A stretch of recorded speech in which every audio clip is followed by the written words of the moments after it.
اعوذ باللہ من الشیطان اللعین الرجیم بسم اللہ الرحمن الرحیم الحمد للہ الذی ہدانا لہذا وما كنا لنہتدی لولا ان ہدانا اللہ لقد جاءت رسل ربنا بالحق الصلاة والسلام علی رسول المسدد والمصطفى الامجد والمحمود الاحمد ابی القاسم محمد اللہم صلی علی محمد وآل محمد وآلہ الطیبین الطاہرین المعصومین اما بعد فقد قال اللہ تبارک و تعالی فی کتابہ الاعلی بسم اللہ الرحمن الرحیم یوم ندعو کل اناس بامامہم فقال رسول اللہ صلی اللہ علیہ وآلہ وسلم من مات ولم یعرف امام زمانہ ماتا میتتاً جاہلیہ۔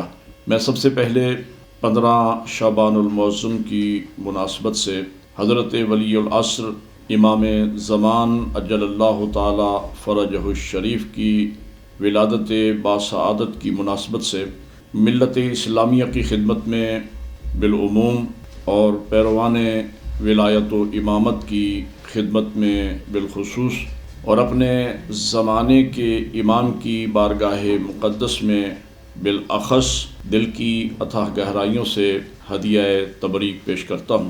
15 شعبان المعظم ہماری زندگی کا وہ خوبصورت ترین دن ہوتا ہے کہ جس دن ہم دنیا کے سارے غم بھلا کر صرف اور صرف خوشیاں مناتے ہیں۔ غم دورہ ہم سے بہت دور چلا جاتا ہے اور اپنے زمانے کے امام کی ولادت کی خوشیوں کو ہم دل کی اتھاہ گہرائیوں سے محسوس کرتے ہیں۔ 15 شعبان المعظم سن 255 ہجری وہ دن ہے کہ جس دن ہمارے زمانے کے امام اس دنیا میں تشریف لائے۔ 8 ربیع الاول سن 260 ہجری وہ دن ہے کہ جس دن ہمارے زمانے کے امام کی امامت کا آغاز ہوا۔ 8 ربیع الاول سن 260 ہجری سلسلہ امامت کے 11ویں تاجدار امام حسن عسکری علیہ السلام کی شہادت کا روز ہے اور اسی دن سے ہمارے 12ویں امام کی امامت کا آغاز ہوتا ہے۔ آغاز امامت ہوتے ہی ہمارے 12ویں امام پردہ غیب میں تشریف لے گئے۔ البتہ امام کی غیبت کی 2 قسمیں ہیں، ایک غیبت صغریٰ کہلاتی ہے اور ایک غیبت کبریٰ کہلاتی ہے۔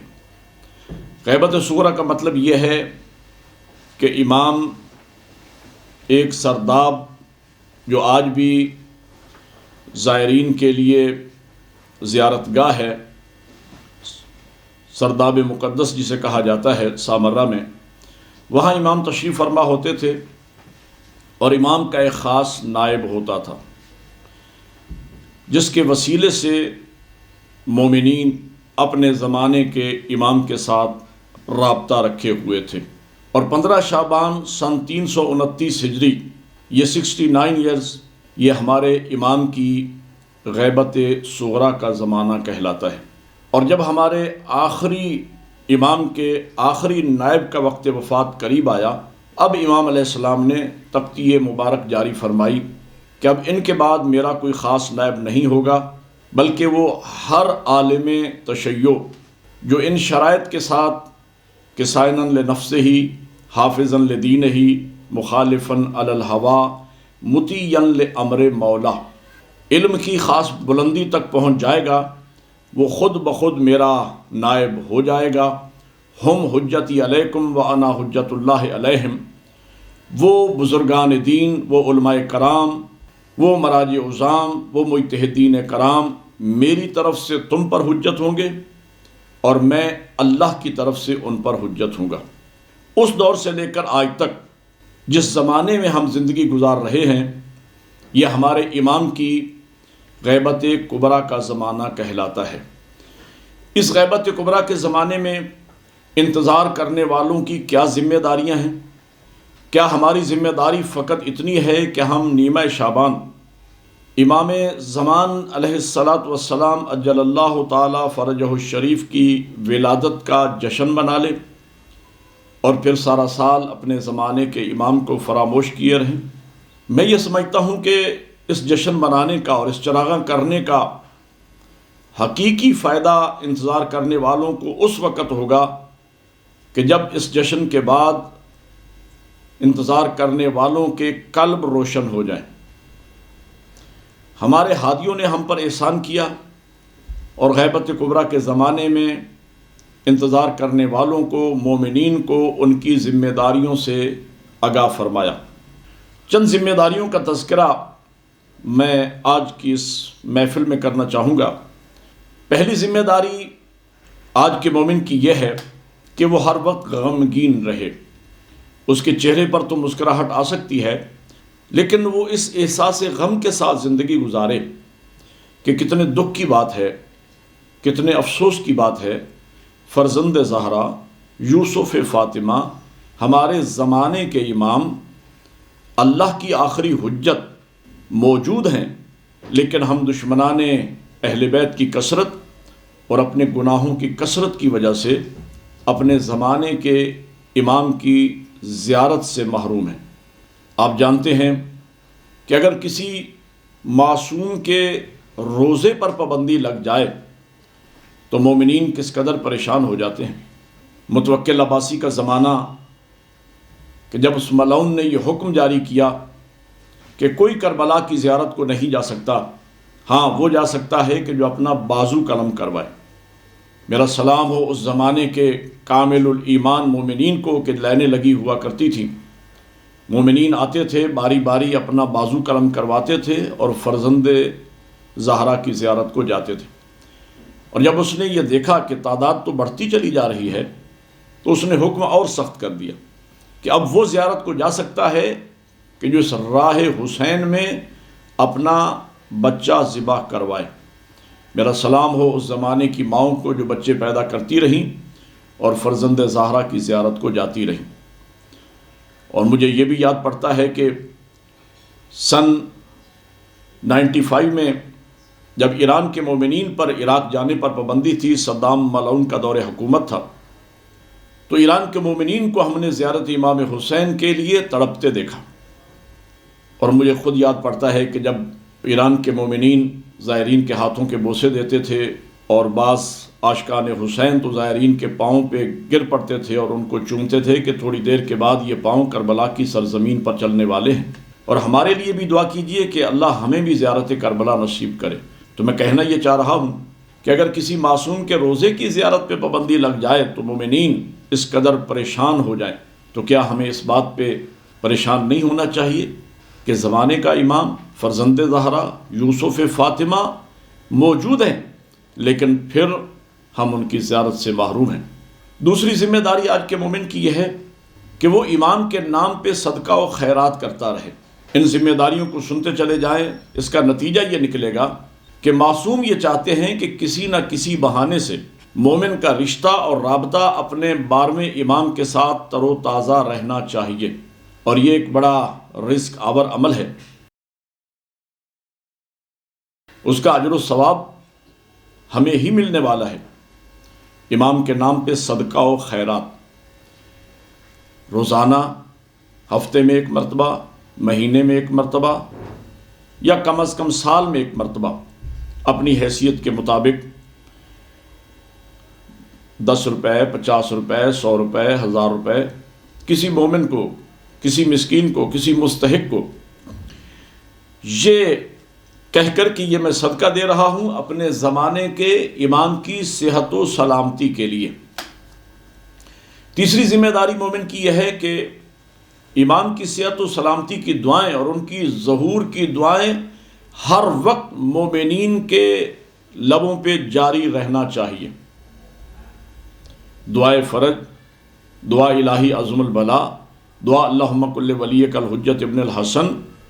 اور میں نے حضرت کا فرمان پڑھا ہے، میرے زمانے کے امام فرماتے ہیں کہ جو مومن، جو میرا انتظار کرنے والا ہر واجب نماز کے بعد میرے ظہور کی دعا مانگتا رہے گا، اگر وہ میرے ظہور سے پہلے دنیا سے چلا گیا تو میں اپنے اوپر لازم قرار دیتا ہوں کہ اپنے ظہور کے بعد اذن الہی سے اسے قبر سے زندہ کروں گا اور اسے اپنی زیارت کا شرف بخشوں گا۔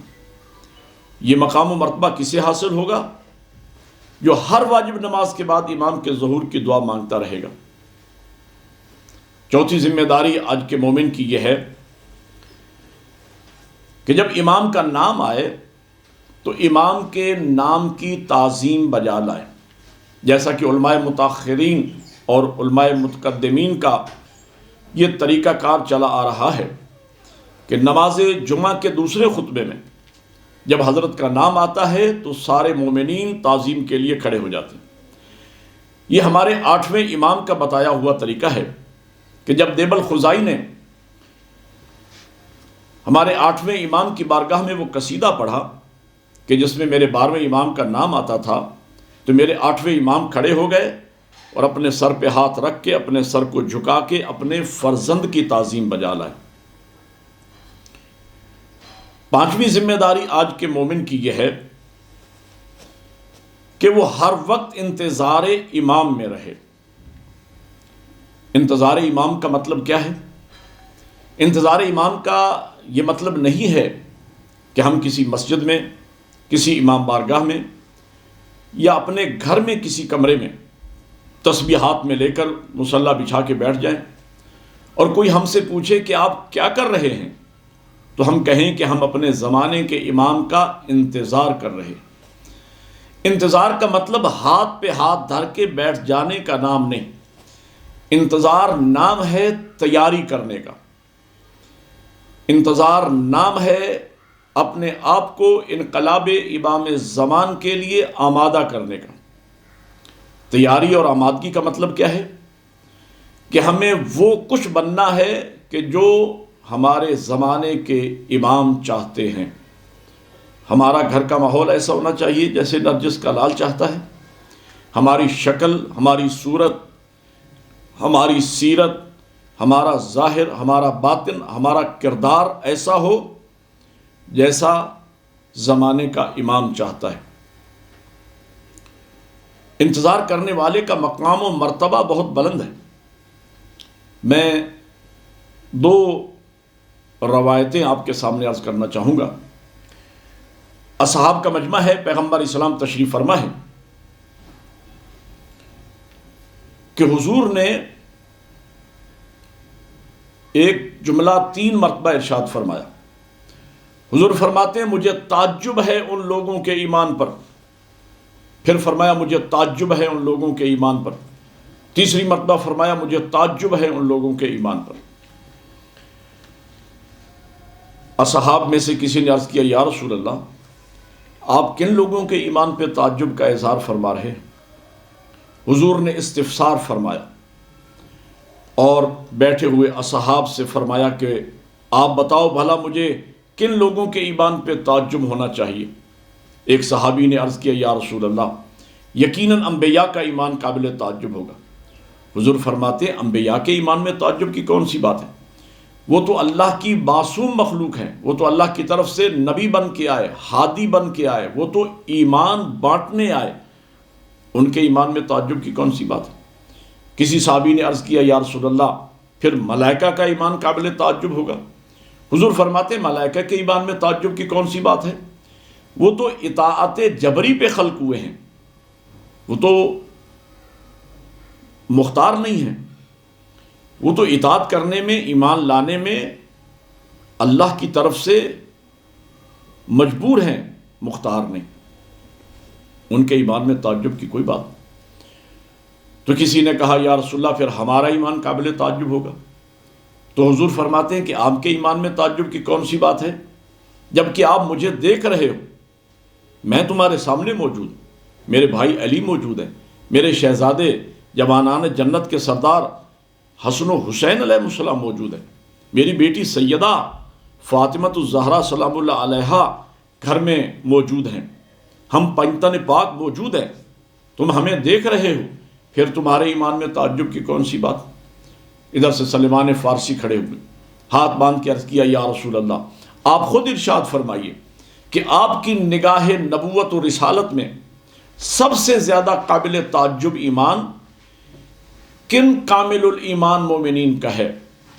اس وقت پیغمبر نے ارشاد فرمایا کہ سنو، میری نگاہ میں سب سے زیادہ قابل تعجب ایمان آخری زمانے میں پیدا ہونے والے ان مومنین کا ہے جنہوں نے نہ مجھے دیکھا، نہ میرے بھائی علی کو دیکھا، نہ میرے شہزادے حسنین کو دیکھا، نہ میری بیٹی سیدہ کو دیکھا، اور نہ درمیان کے کسی امام کو دیکھا، اور میرا 12واں بھی پردہ غیب میں چلا جائے گا، لیکن اس کے باوجود ان کا ایمان میری غیب حجت پر اس قدر محکم و مضبوط ہوگا کہ پہاڑ اپنی جگہ چھوڑ سکتا ہے، ان کا ایمان متزلزل نہیں ہو سکتا ہے۔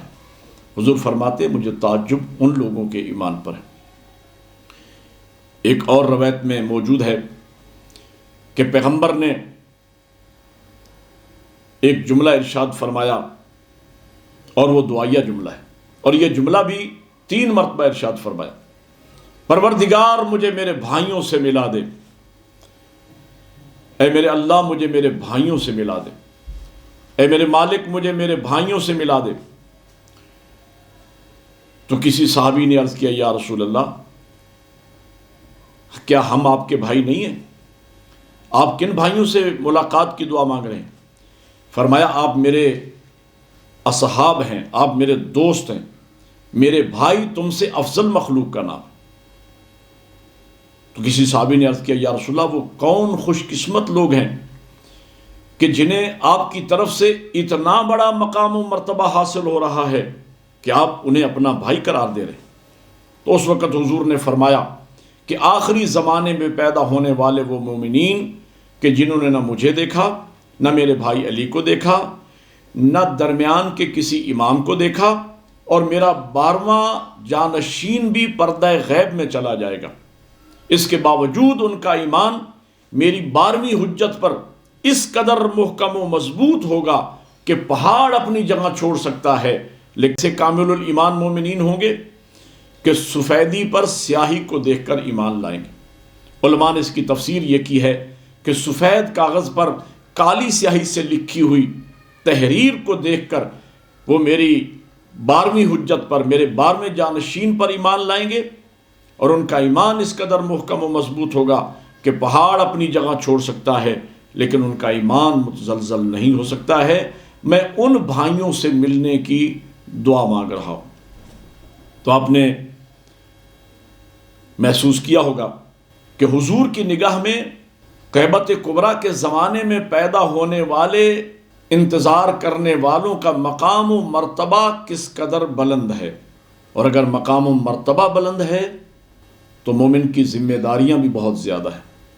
انتظار امام کو افضل ترین عبادت کہا گیا ہے، اور ہر نبی نے اور ہر امام نے 12ویں امام کے انقلاب کے لیے اور تیاری کے لیے ہمیشہ مومنین کو آمادہ کیا۔ اور آپ کے اور میرے چھٹے امام جعفر صادق علیہ الصلاۃ والسلام ارشاد فرماتے ہیں یا شیعتنا کونوا لنا زینا ولا تکونوا علینا شینا، اے ہمارے شیعو ہمارے لیے زینت کا باعث بننا، ہماری توہین کا باعث نہ بننا۔ کسی نے پوچھا فرزند رسول سے کہ مولا ہم کیسے آپ کی زینت کا باعث بنے؟ لطف فرمایا فرزند رسول نے اور ارشاد فرمایا کہ اگر کسی محلے میں، کسی گاؤں میں 40 گھر ہوں، ان 40 گھروں میں 39 گھر غیر شیعہ کے ہوں، مسلم نان مسلم، ایک گھر ہمارے شیعہ کا ہو، ہمارے چاہنے والے کا ہو، باہر سے آنے والا کوئی اجنبی شخص محلے والوں سے پوچھے کہ اس پورے محلے میں، اس پوری بستی میں، اس پورے گاؤں میں کوئی نیک، کوئی متقی، کوئی پرہیزگار، کوئی صالح، کوئی امانت دار شخص رہتا ہے یا نہیں، تو وہ سارے سر جوڑ کر کہیں ہماری نگاہ میں صرف اس کا ایک ہی جرم ہے کہ وہ علی کا شیعہ ہے، لیکن اس سے بڑھ کر کوئی عزتدار نہیں، اس سے بڑھ کے کوئی امانت دار نہیں، اس سے بڑھ کے کوئی غیرت مند نہیں، اس سے بڑھ کر کوئی مومن نہیں۔ تو معصوم فرماتے ہیں پھر تم ہماری زینت کے باعث بنے۔ اکثر ہم یہ سنا کرتے ہیں کہ بعض لوگ یہ کہتے ہیں کہ صاحب ہم بھلا اہل بیت جیسے بن سکتے ہیں۔ یقیناً اہل بیت جیسے نہیں بن سکتے۔ وہ معصوم تھے، وہ اولی الامر تھے، لیکن اہل بیت نے ہمارے لیے مثالیں چھوڑی ہیں۔ جس طرح ریاضی کی مشق سے پہلے 2 حل شدہ مثالیں دی جاتی ہیں تاکہ طالب علم مشکل ترین مشق کو ان حل شدہ مثالوں کو سامنے رکھتے ہوئے حل کرتا چلا جائے۔ اہل بیت نے ہمارے لیے مثالیں چھوڑی کہ تم ہم 14 جیسے تو نہیں بن سکتے، لیکن سلیمان تو تم جیسا تھا، وہ تو امام نہیں تھا، وہ تو نبی نہیں تھا، وہ تو معصوم نہیں تھا۔ ارے آپ تو شیعان علی کے گھر پیدا ہوئے، آپ تو اس گھر میں آئے جس گھر پہ سرکار ابو الفضل العباس کا علم پہلے سے نصب تھا۔ آپ کو تو آپ کی مقدس ماؤں نے حسین کی لوریاں دے کے پالا۔ سلیمان فارسی کو دیکھ لیجئے، آتش پرست قبیلے میں پیدا ہوا، زندگی کا ایک حصہ گزارنے کے بعد جب دروازہ اہل بیت پہ آیا تو یوں آنکھیں بند کر کے اطاعت کی کہ وہ 1,00,000 مرتبہ کہے کہ میں صحابی رسول ہوں۔ حضور فرماتے ہیں السلمان منا اہل البیت، کہ سلمان تم اہل بیت میں سے۔ وہ 1,00,000 مرتبہ کہے کہ میں آپ کے دروازے کا خادم ہوں، لیکن مولا امیر فرماتے ہیں بھائی سلیمان، جناب سیدہ فرماتی ہیں چچا سلیمان، اور حسنین شریفین فرماتے ہیں نانا سلیمان۔ سلیمان فارسی کو یہ مقام و مرتبہ کیسے نصیب ہوا؟ چھٹے امام سے جب کسی نے پوچھا فرزند رسول کیا گر تھا سلیمان فارسی کے پاس، کیا کسوٹی تھی سلیمان فارسی کے پاس کہ سلیمان فارسی سلیمان محمدی بن گیا؟ اور پیغمبر فرماتے ہیں کہ ایمان کے کل 10 درجے ہیں اور میرا سلیمان ایمان کے 10ویں درجے پر فائز ہے۔ تو پوچھا فرزند رسول کیا گر تھا سلیمان کے پاس؟ کلام الامام امام الکلام، امام کا کلام بھی کلاموں کا امام ہوتا ہے۔ امام نے ایک جملے میں سلیمان فارسی کی ساری ہسٹری کو بیان فرما دیا اور فرمایا کہ سلیمان کے پاس صرف ایک گر تھا، صرف ایک اصول تھا، اور وہ یہ تھا کہ سلیمان وہی چاہتے تھے جو علی چاہتے تھے۔ سلیمان فارسی کا مقام و مرتبہ اس قدر بلند کہ جب ان کا وقت وفات قریب آیا، وہ اس وقت مدائن میں گورنر تھے، مولا امیر المومنین علیہ السلام کا دور حکومت، آخری وقت ہے سلیمان فارسی کا، اور زازان غلام کے زانوں پہ سر ہے سلیمان کا، اور سلیمان فرماتے ہیں کہ اے زازان میں تھوڑی دیر کا مہمان۔ زازان پریشان ہو کے پوچھتا ہے کہ اے میرے سردار، آپ جو مجھے پردیس میں یہاں چھوڑ کے جا رہے ہیں تو میرے 3 سوالوں کا جواب تو دیتے جائیے کہ آپ کو غسل کون دے گا، کفن کون پہنائے گا، آپ کو دفن کون کرے گا؟ تو سلیمان کا چہرہ ایک مرتبہ کھل اٹھا اور کہا زازان پریشان نہیں ہونا، میرا غسل کفن دفن وہ کرے گا جس نے نبی کا کیا۔ اور یہ کہہ کر سلیمان کی روح پرواز کر گئی۔ زازان نے سوچنا شروع کیا، کیا کہہ گیا سلیمان کہ میرا غسل و کفن دفن وہ کرے گا جس نے نبی کا کیا۔ نبی کا غسل کفن دفن مولا امیر المومنین علیہ السلام نے کیا۔ مولا علی بیٹھے مدینہ میں، مدینہ آج کے سعودی عرب میں، ہم بیٹھے عراق میں، بیچ میں ملکوں کا فاصلہ۔ زازان نے ایک مرتبہ سوچا کہ اللہ جانے علی کو اطلاع کب ملے گی، علی کب آئیں گے، سلیمان کو غسل کب ملے گا، کفن کب پہنایا جائے گا، سلیمان دفن کب ہوگا۔ بس یہ سوچا ہی تھا، فدق الباب، دروازے پہ دستک ہوئی۔ زازان پوچھتا ہے من انت علی الباب، کون ہے دروازے پر؟ باہر سے آواز آئی یا زازانو ماذا تتفکرو انا علی ابن ابی طالب، اے زازان تو پریشان کیوں ہو گیا ہے، میں علی آ گیا ہوں۔ تو میں کہنا یہ چاہتا ہوں کہ اگر اس زمانے کا سلیمان فارسی کہ جس کے جنازے میں علی مدینہ سے مدائن آ جائیں، تو اپنے زمانے کا ایک علی تو آج بھی موجود ہے۔ اگر ہم بھی اپنی زندگی کا ریموٹ کنٹرول اپنے زمانے کے امام کے ہاتھ میں دے دیں اور ہر قدم اٹھانے سے پہلے یہ سوچ لیں کہ اس مسئلے میں سیدہ کا لال کیا چاہتا ہے، اس مسئلے میں میرے زمانے کا امام کیا چاہتا ہے، اور ہم اپنی روز و شب کو امام زمانہ کی خواہش، امام زمانہ کی رضا کے مطابق ڈھال لیں، اور اپنے ظاہر کو، اپنے باطن کو، اپنے کردار کو، اپنی شکل کو، اپنی صورت کو سیدہ کے لال کی فرمائش اور خواہش کے مطابق ڈھال لیں۔ تو اگر اس زمانے کا علی سلیمان فارسی کے جنازے میں مدینہ سے مدائن آ سکتا ہے تو اپنے زمانے کا علی بھی بعید نہیں کہ ہمارے جنازے میں شریک ہو جائے۔ تو بات تو عمل کی ہے، بات تو کردار کی ہے۔ تو انتظار کا مطلب ہاتھ پہ ہاتھ دھر کے بیٹھ جانا نہیں ہے۔ انتظار کا مطلب یہ ہے کہ ہمیں امام کے انقلاب کے لیے اپنے آپ کو آمادہ و تیار کرنا ہے۔ اور آج دنیا کا یزید اور دنیا کا فرعون خوف زدہ ہے 12ویں امام کے ظہور کے تصور سے، اور وہ اسی طرح خوف زدہ ہے جس طرح اس زمانے کا فرعون موسیٰ علیہ السلام کے تصور سے خوف زدہ تھا۔ وہ سن چکا ہے کہ جب حضور کا یہ 12واں جانشین آئے گا تو دنیا کو عدل و انصاف سے اس طرح پر کر دے گا جس طرح وہ ظلم و جور سے پر ہو چکی ہوگی۔ امام کے ظہور کے بعد دنیا میں ہر ظالم مٹ جائے گا، لہٰذا آپ جانتے ہیں کہ آج کے زمانے کا فرعون، آج کے زمانے کا یزید یہ کہتا ہوا نظر آتا ہے کہ ہم پاسداران انقلاب کہ جن کا مشن اور مقصد ہے 12ویں کے امام کے لیے زمین کو ہموار کرنا، اور اس نے یہ چیلنج دیا ہے کہ ہم 12ویں امام کا راستہ روکیں گے، ہم پاسداران انقلاب کا مقابلہ کریں گے۔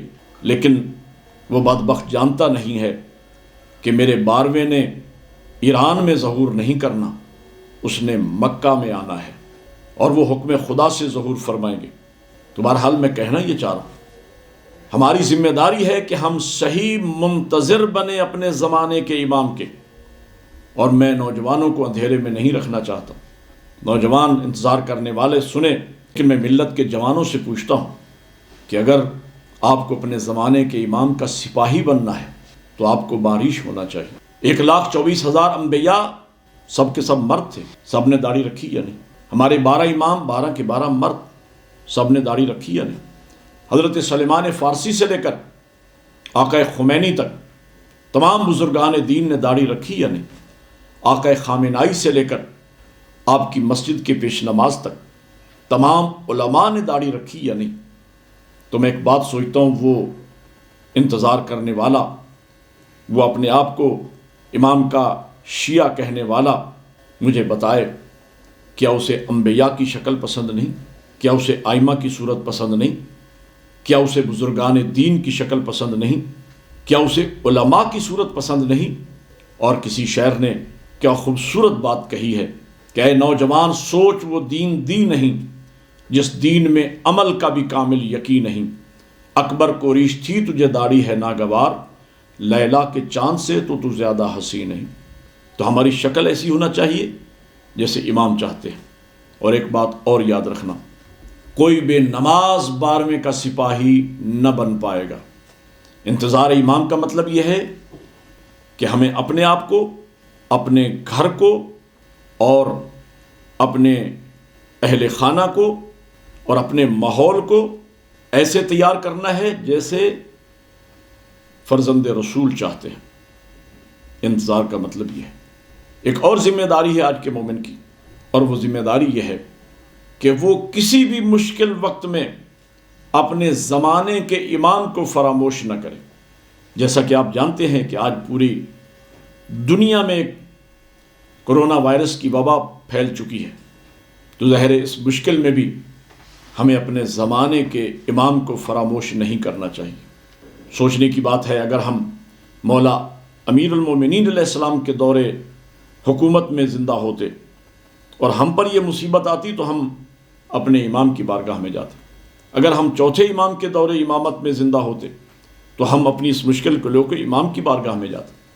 تو آج جب ہم پہ یہ مشکل آئی ہے اور پوری انسانیت پر یہ مشکل ہے، اور اس زمانے کی حجت اور نمائندہ خدا جن کے وجود کی برکت سے کائنات باقی ہے، جن کے وجود کے صدقے میں کائنات کو رزق مل رہا ہے، انہی کی وجود کی برکت ہی سے اللہ اس مصیبت سے انسانیت کو محفوظ رکھے گا۔ ہم اپنے زمانے کی امام کی بارگاہ میں یہ درخواست کریں کہ وہ خدا کے حضور ہماری طرف سے بارگاہ توحید سے ہمیں اس مصیبت سے نجات عطا فرمائے، اور ہماری سفارش فرمائے کہ پروردگار ہمارے گناہوں کو معاف فرمائے، ہماری خطاؤں اور ہماری غلطیوں سے درگزر فرمائے، اور ہمیں اس وبا سے نجات عطا فرمائے۔ تو جہاں باقی ائمہ سے توسل کیجئے، اللہ اور ہمارے درمیان ہمارا ہر امام وسیلہ، لیکن کسی بھی مصیبت کے وقت اپنے زمانے کے امام کو فراموش نہ کیجیے۔ ہمارے امام زندہ ہیں، حکم خدا سے وہ یقیناً ظہور فرمائیں گے۔ اور عقیدہ مہدویت آخری چند جملوں میں عرض کرنا چاہتا ہوں، یہ کسی فرقے کا عقیدہ نہیں ہے، بلکہ یہ اسلام کے مسلمہ عقائد میں سے ہے، بلکہ ضروریات دین میں سے ہے۔ کوئی مسلمان امام مہدی کے عقیدے کا انکار نہیں کر سکتا۔ فرق صرف اتنا ہے کہ ہمارا عقیدہ یہ ہے کہ 15 شعبان سن 255 ہجری ہمارے زمانے کے امام اس دنیا میں تشریف لا چکے ہیں، جبکہ دیگر مسلمانوں کا عقیدہ یہ ہے کہ وہ پیدا ہوں گے، ان کے ظہور کا کوئی منکر نہیں ہے۔ سیاستہ میں روایات موجود ہیں کہ جب یہ آیہ مجیدہ نازل ہوئی، یا ایھا الذین آمنوا اطیعوا اللہ واطیعوا الرسول واولی الامر منکم، تو جابر ابن عبداللہ انصاری نے عرض کیا بارگاہ رسالت میں کہ یا رسول اللہ، وہ صاحبان امر کون ہیں؟ تو حضور نے فرمایا کہ پہلے علی ہیں اور آخری حجت ہے۔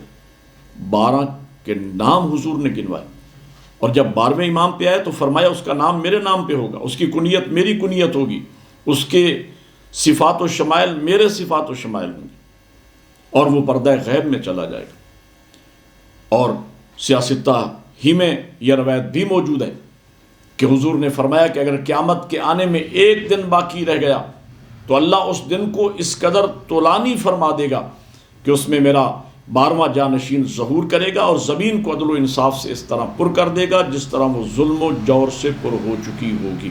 ہم ان کی ولادت کے قائل ہیں، اور باقی لوگ یہ کہتے ہیں کہ ان کی ولادت ہوگی۔ وہ کیوں کرتے ہیں ولادت کا انکار؟ یہ ایک الگ بحث ہے، اس لیے کہ ان کے پاس امام کی طول عمر کے دلائل نہیں ہیں۔ جس طرح معراج جسمانی کے دلائل نہ ہونے کی وجہ سے انہوں نے حضور کے معراج جسمانی کا انکار کیا، جبکہ ہم قرآن، احادیث اور لاجک اور کامن سینس کے ساتھ حضور کے معراج جسمانی کو ادلہ سے ثابت کر سکتے ہیں۔ اسی طریقے سے ہمارے پاس امام کے طول عمر کے دلائل بھی موجود ہیں۔ اس کی 2 دلیلیں میں عرض کرنا چاہوں گا۔ قرآن مجید میں حضرت یونس کا ذکر اللہ نے فرمایا ہے، لولا انہ کان من المسبحین للبث فی بطنہ الی یوم یبعثون، کہ اگر یونس مچھلی کے پیٹ میں ہماری تسبیح و تقدیس لا الہ الا انت سبحانک انی کنت من الظالمین نہ پڑھتے تو ہم یونس کو مچھلی کے پیٹ میں قیامت تک زندہ رکھتے۔ تو میں پوچھتا ہوں کہ اگر جناب یونس مچھلی کے پیٹ میں زندہ رہتے تو مچھلی زندہ رہتی ہے نا؟ تو جو خدا مچھلی اور جناب یونس کو قیامت تک زندہ رکھنے پہ قادر ہے، تو اپنی 12ویں حجت کو 1200 سال تک زندہ کیوں نہیں رکھ سکتا؟ ہمارے امام زندہ ہے، اور جو خدا حضرت نوح کو 2500 سال تک زندہ رکھ سکتا ہے، حضرت خضر آج بھی زندہ ہیں، تمام مسلمانوں کا عقیدہ ہے، حضرت ادریس زندہ ہیں، حضرت عیسیٰ چوتھے آسمان پہ زندہ ہیں، یہ قرآنی عقیدہ ہے اور یہ ضروریات اسلام میں سے ہے۔ تمام مسلمان اس بات کے قائل ہیں، اور اس بات کے بھی قائل ہیں تمام مسلمان کہ جب ہمارے 12ویں امام ظہور فرمائیں گے تو حضرت عیسیٰ ان کی اقتداء میں نماز پڑھیں گے۔ تو یہ کیسے ہو سکتا ہے کہ ماموم تو 2000 کئی سال تک زندہ رہے اور خود امام 1200 سال تک زندہ نہ رہ سکے؟ اگر کوئی یہ کہے کہ وہ تو نبی تھے، تو میں ایسی مثال بھی تاریخ سے دے سکتا ہوں کہ جو نبی نہیں ہیں، اصحاب کہف جن کا ذکر قرآن میں ہے۔ اصحاب کہف، لفظ اصحاب بتلاتا ہے وہ نبی کے صحابی تھے۔ نہ فقط اصحاب کہف زندہ ہیں، ان سے وفا کرنے والا کتا بھی زندہ ہے اور اس غار میں موجود ہے، اور حکم پروردگار جب ہوگا تو وہ اٹھ کھڑے ہوں گے، وہ نیند کے عالم ہے۔